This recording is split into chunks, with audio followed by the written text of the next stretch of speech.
organize this press conference for Dennis.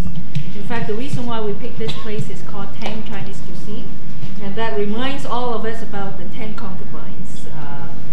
Great performance that he has just presented last year. I will be speaking in English only. We are happy to have York Region. We have the Rogers Television as well as the York Regional Media Group here.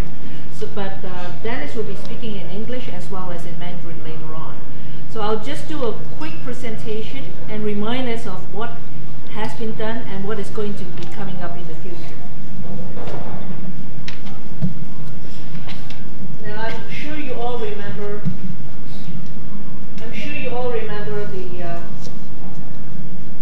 the 2 Dora Awards that Dennis has received. It was last year in 2007, and Dennis is now putting together the Monkey King, and Dennis is going to give you more information about that to pursue for the next Dora Award coming up. It will not be in 2008, but Dennis will give you more information later on. Let me take you all to the performances.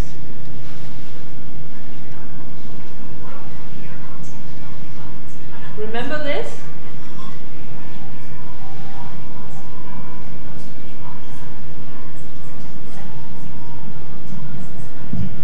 Dennis is going to give you more information about all these later on, and I can give you a memory state of all these information, so you can pick some of the things that you would prefer to show.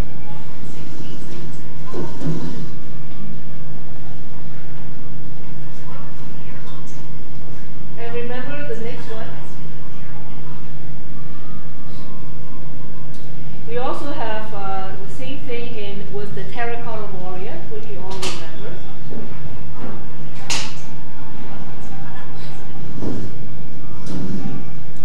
Let me get you to the next one.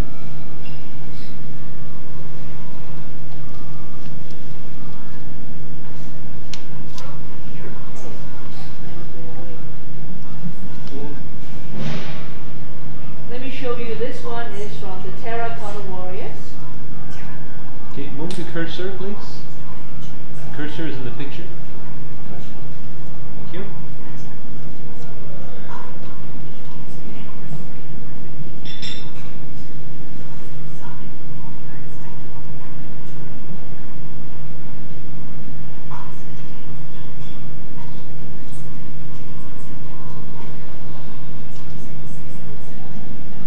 Remember all the posters, all the ads that we have done for 10 concubines. Last time when we were doing the 10 concubines, we have a lot of sponsors. Omni is one of them, and we also have CTV. We also have the Sun. We also have the Singtao, Mingpao, as well as the York Region. Actually, York Regional Media Group was one of them too. Remember the Terracotta Warrior that we have? Now this is what they have. They have glamorous costumes. This is what they have as a visual. And this is what it is at the real show for the Tang concubines, the Empress Day. And I'm sure you all remember all the musical actions, all the dances. Now this year we have the new production is more glamorous than ever. And Dennis is going to tell you more about, this is in Chinese, I'm sure you all know as Tixin Gongju. We're talking about the Monkey King, and this is based on the famous novel that was written in China many years ago. Dennis is going to give you all this information. These are some of the visuals for the cast and the settings for the Monkey King. It's going to be a huge production. Dennis, this is what? The Team Pig, or is this the Heaven Palace? Yuk Wang Dai Dai Team Pig, okay? Now this is what? This is the heavenly gods' palaces. Right.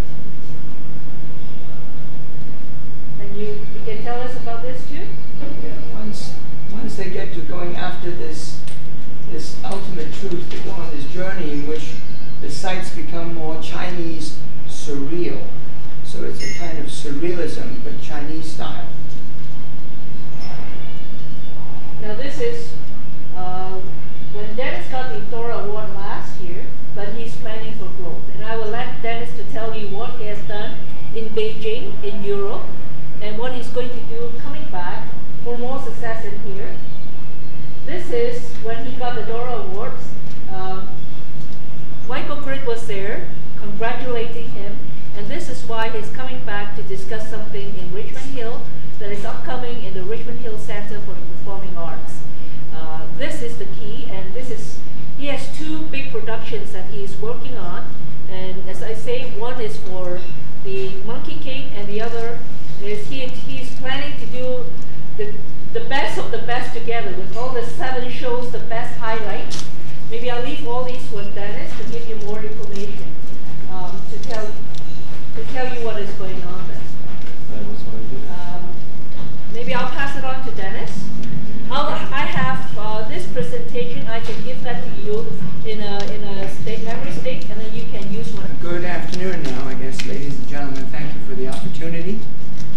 For most of you, I think you're aware that my company and I got a start, really, with producing Broadway scope shows in about early 2002, after our family made the purchase of the then Ford Center for Performing Arts in Vancouver, and now renamed the Center in Vancouver for Performing Arts. The very fact that my family and I have the ability to own such a magnificent venue in North America afforded us the opportunity to create Chinese shows that are unprecedented and have the ability to launch them like no time before in history in the North American marketplace. The very fact that I'm back here today talking about what is coming up is a tribute and thanks to the Canadian audiences for supporting our previous 6 shows with such enthusiasm that it has allowed us to really move forward in a way that is unknown in the history of Chinese performing arts in modern history.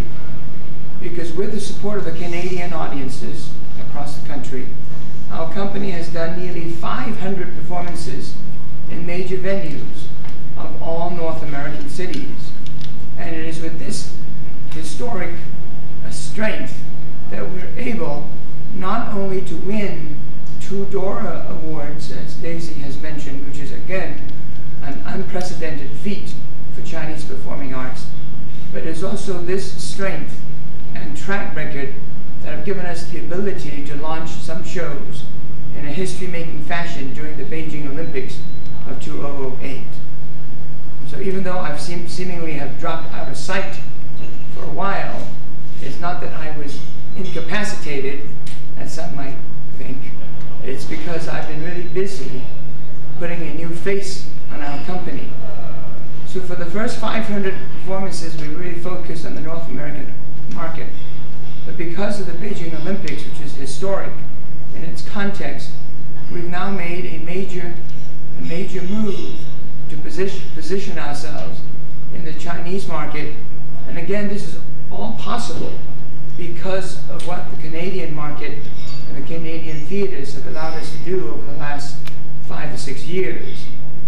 So during the month of July, we will be running 30-some performances of the Dora Award-winning show, Town Concubines, in a theater in Beijing the month before the Summer Olympics. This is like an appetizer for the Beijing Olympic market. But as soon as August arrives, we will move into the Beijing Exhibition Hall Theater, which is probably their largest Broadway house in Beijing, housing nearly 2,700 seats. We will present a world premiere of Monkey King on August 9th, following the opening ceremonies on the 8th. We'll run Monkey King for 13 performances.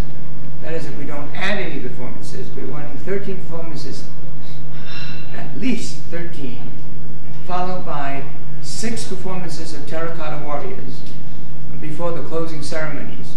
The closing ceremonies is on the 24th. Our performances end on the 23rd.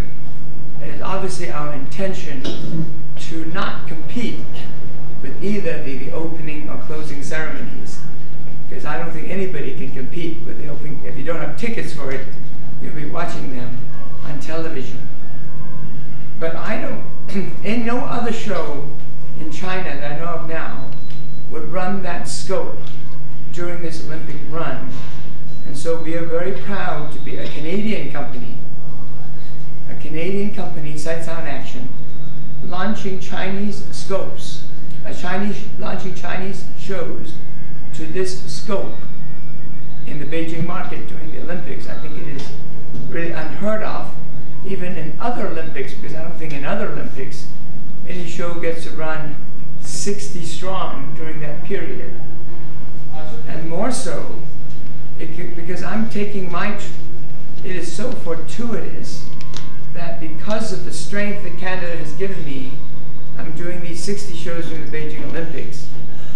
And it is simultaneously my gratitude to the Law family that gives me the strength to be the owner of a major venue in Vancouver, probably by now still the best looking venue in Vancouver, just in time so that in 2010 comes in the Winter Olympics, this Canadian company will run a Chinese show in a fabulous venue in Vancouver for about 3 months.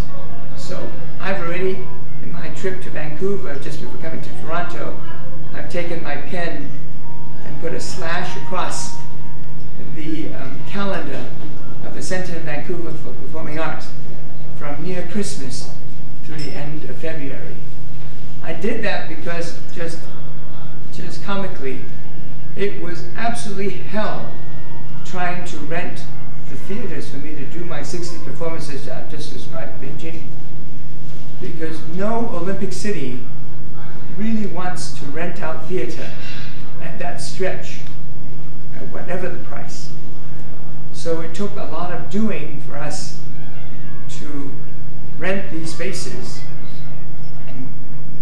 and paying more than usual, the market rate, which is common anyway, because by the time the Olympics come, restaurants are going for several times their usual price.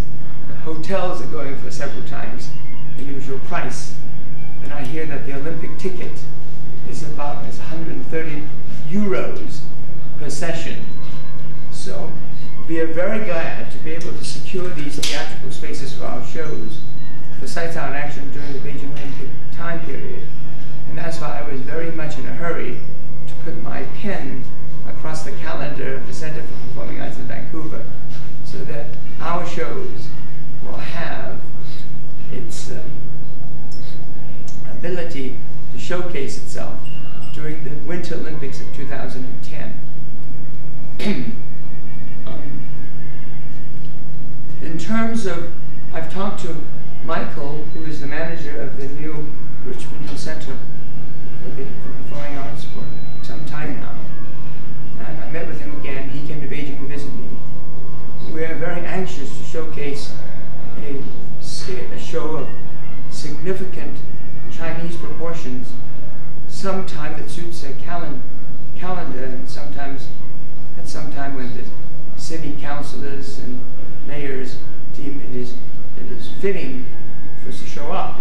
And we were working very hard that we put a Chinese show on stage on behalf of Richmond Hills Performing Arts Center. It is something, even though we're somewhat limited by the size of their stage and the size of their auditorium, we're thinking very hard to put up something there that is world class in its visual presentation, unfettered by the limitations of the space as much as possible, so that after all, this does pay tribute to Chinese art and culture by a Canadian company. So we don't want to make this showing as some mainland Chinese company putting in a showing here in Richmond Hills. But it takes some doing to put together presently, although it cannot be finalized until they get approval from all the political powers that be, I've made a recommendation almost to do a show, almost like my company, called the show entitled Sight, Sound, and Action, that presents some highlights of 7 shows that Canada has given us legs up on to showcase the rest of the world. In that way, it will truly be a razzle-dazzle of dance and action, true to our character, true to the needs of a new theater that opens with something during its early periods that really showcases the maximum of its potential. Because, I mean, I own a theater, Michael's a manager of a new one. We all know that wearing that hat, you want to put on shows that pushes your theater to the limit of its technical capability. Because if you have a singer on stage with a guitar, or 4 dancers, sure, you have lights and sound to carry them, but it isn't pushing that theater to its limits. So I'd like to work with Michael in some way to push it to the limit.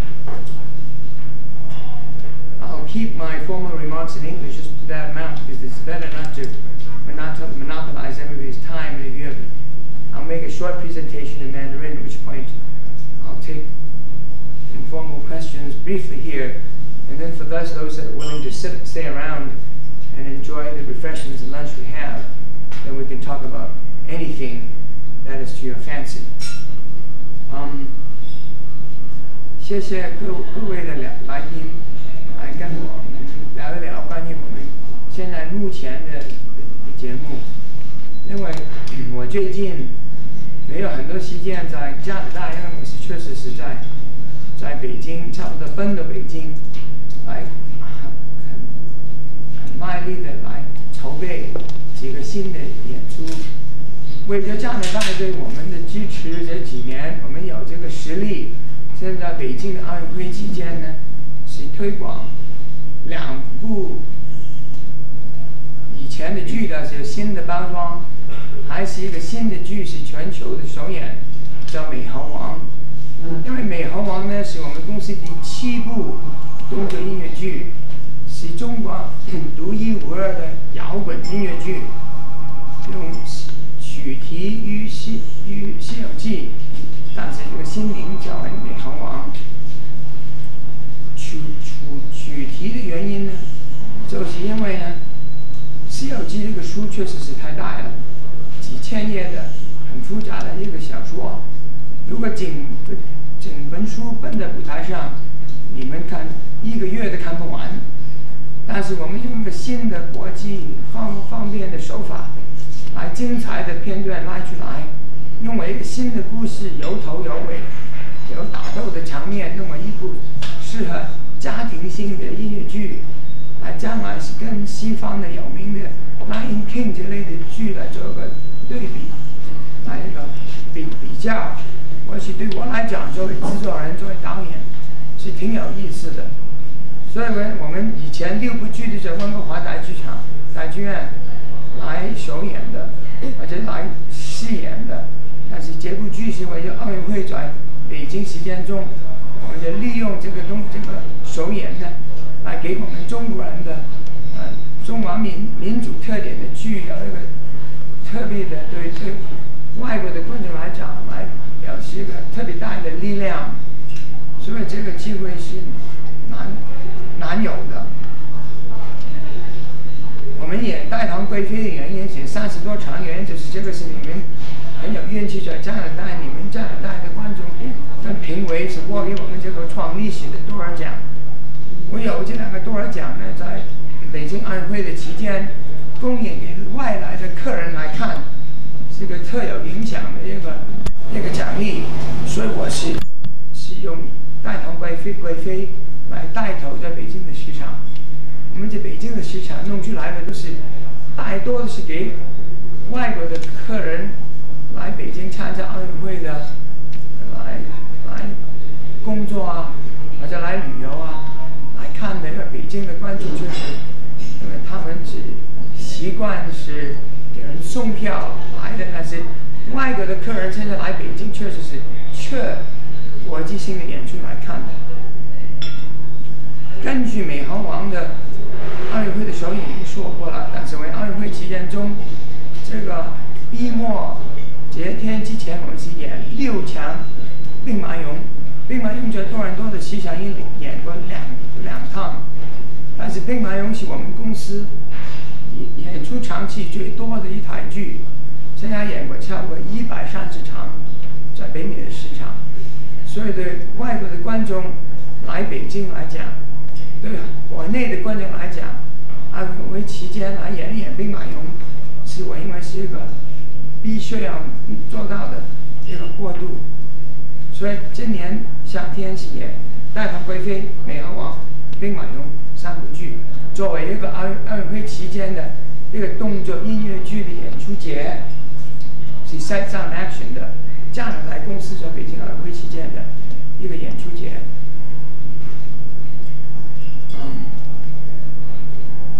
所以 Richmond Hill Center 已经说完了，这个北京的，我现在还是来这里呢，找一个办法呢，来推动租到一个剧场在多伦多的这个 Metro 区里面来演《美猴王》，因为这台剧是比我们以前6部剧更加大，就是画的不仅画的17块，画的老师一听的吓他一跳。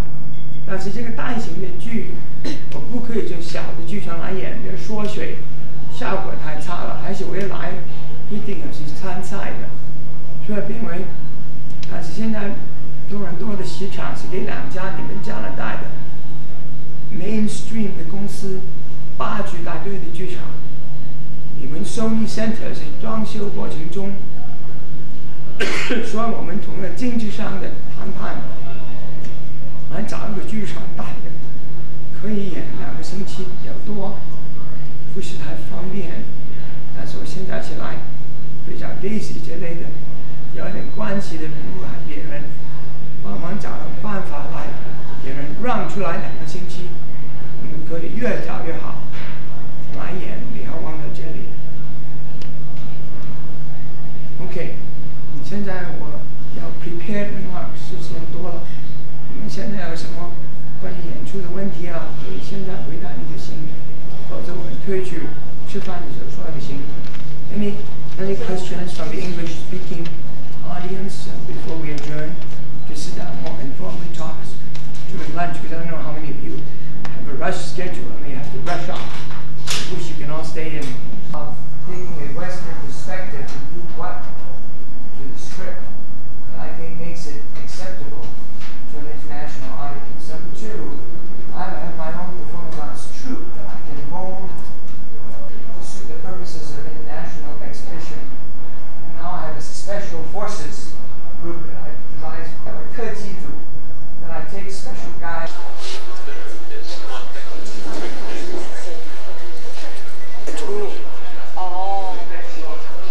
那就是开幕不过了，那什么时候复演呢？他先跟他 manager 讲，他说我差不多过年的时候来。哦，过年的时候。因为他现在这个开幕的时间还没定，而且这个 construction delay。啊，不会吧？那不是说要奥运之前开幕的？不行，他本来是11月中 ，they chose the locals, which is fine. It's not a criticism. But now they can't even know what day it is, so it's impossible for me as a big company. If I block out November to do it for them, they're not in a position to tell. 我觉得 Sony Center is the best theater to open Monkey King when they reopen. Because it's big enough. The show is large. Once you cram it, even the Princess of Wales or Cannon is marginally big enough to make it look big. Because if I have an Olympic opening show coming to Toronto, I want it to be big. But they say still under renovation. And right now they won't even tell me when it's finished. They hope to be summertime or something. They won't take a booking. They're afraid if they take a booking and they're not ready, and now they're in trouble. Right? It shows during the Olympic time? No, 56 shows, almost 60. Okay. So how many total audience? They say you got 2,700 per theater. Well, that is the last 20 shows.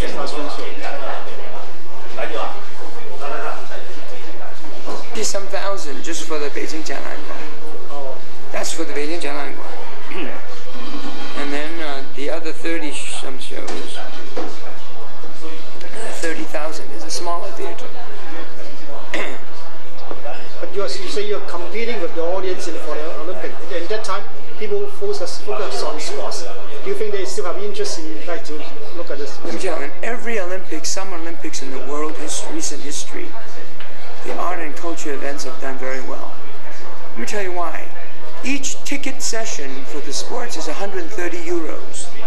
That's $250 a ticket for 3 hours. If you go with a family of 4, how many athletic sessions do you want to pay to see the sports? Number one. Number two, most people I know are not interested in every sport. Those that go chase basketball, volleyball, they see basketball, volleyball. They don't go see fencing, volleyball, basketball, swimming, all together. Your bank accounts get pretty hefty, you see. So I believe whether it is antique stores or restaurants, there'll be plenty of business. That's why the prices keep going up, because you have to do something else other than watch TV in your hotel room. If you're only going to watch TV in a hotel room, you probably stayed at home to begin with and watch TV across the ocean. So you're expecting full house for your shows during the Olympics, right? Well, I mean, nobody has the arrogance to say expect full house, but people do it because you don't believe that. But everybody expects that all the Olympic tickets will be sold out, by the way. Okay, it has been, unless because of world turmoil, boycott or something, the Beijing Olympics gets horribly damaged more than anything before in history. But in the last so many years, the Beijing Olympic sports events always sell out. So if you go, you stay there and you sold out, what are you going to do? I mean, you think you're going to buy something to see something. So I think it's a good time for us to showcase what I think is international quality Chinese performing arts. Because I think it would be a shame if all those people only get to see Chinese Beijing standard acrobatics right now.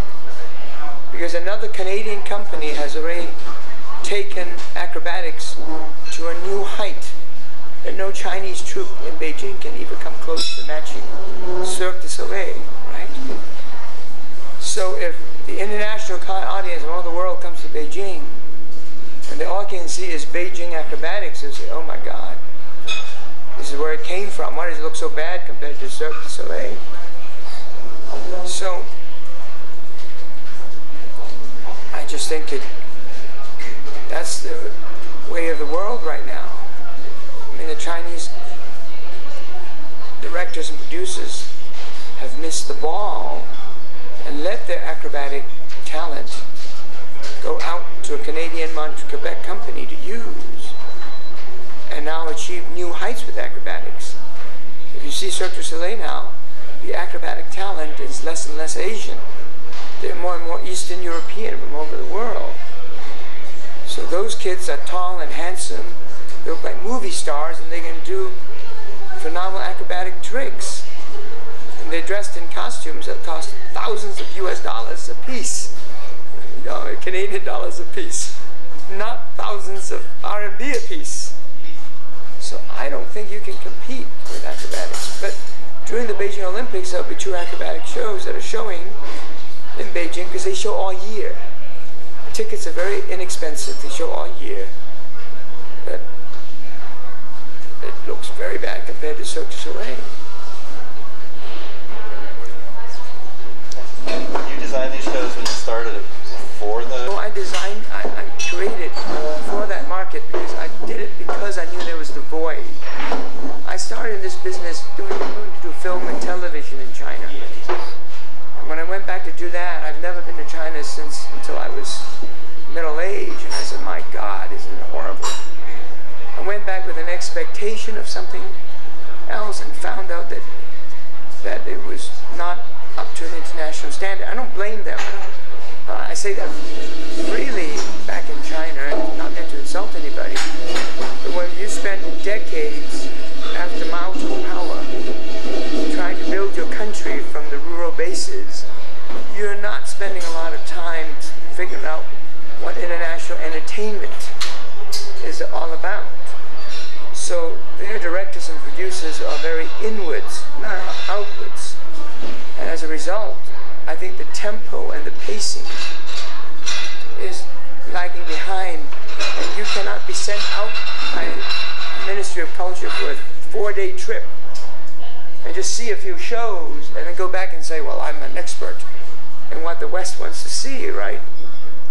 So what they do is see what they see and try to imitate, and that's now even worse, you know. So now what they imitate is when you see China over TV, they have their people doing rock and roll style dancing. And if you take real artists coming now and see real Caucasians or black people or Spanish people, Hispanics, doing rock and roll dancing or jazz dancing, it doesn't. I just took some of my company's people to see Mamma Mia and in Vancouver, and they don't have the spirit of the kind of acting in an American musical. So what I do is I take my deep-seated Chinese people that the whole show is based on humor.